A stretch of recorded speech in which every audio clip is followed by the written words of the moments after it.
Les aplicacions de full de càlcul ens ofereixen una gran quantitat de funcions força interessants, però una especialment interessant és la funció suma-si.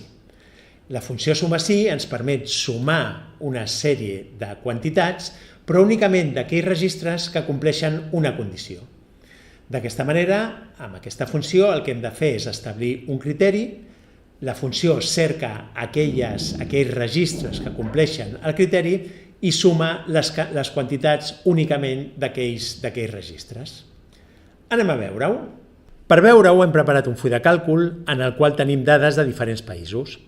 De cada país tenim el continent, el país, el número d'alumnat que s'ha inscrit a una determinada activitat, la superfície del país, la superfície de la capital, quina és la capital, el número d'habitants, etc. I el que volem fer en aquest cas és calcular la superfície total dels diferents països de cada continent. Per fer-ho utilitzarem la funció suma-si. Per tant, en aquest cas, ens situarem a la casella corresponent, obrirem l'auxiliar de funcions, triarem la funció suma-si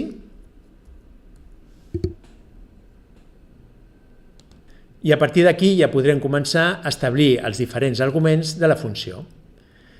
Primer de tot, el que li haurem d'indicar és en quina àrea ha de localitzar la dada que utilitzarem com a criteri de selecció.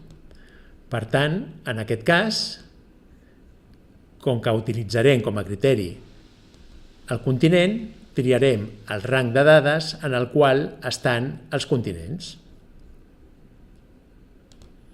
A continuació, hem d'establir el criteri que ha d'utilitzar per cercar les dades. En aquest cas, podem establir en quina cel·la està aquest criteri o bé, com veurem posteriorment, podem introduir directament el criteri en aquesta casella.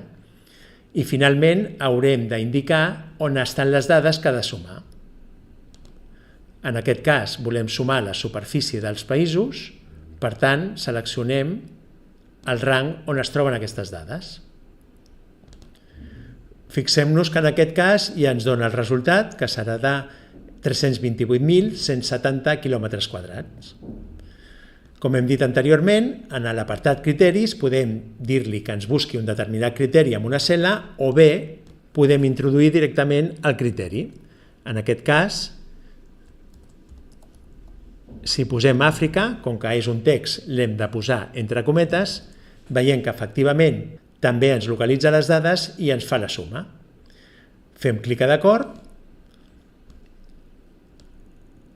i veiem que ja tenim introduïda la dada a la casella corresponent. De la mateixa manera podem fer el mateix amb la resta de continents.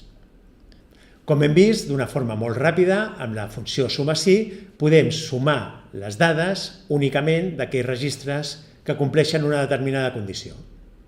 I això és tot.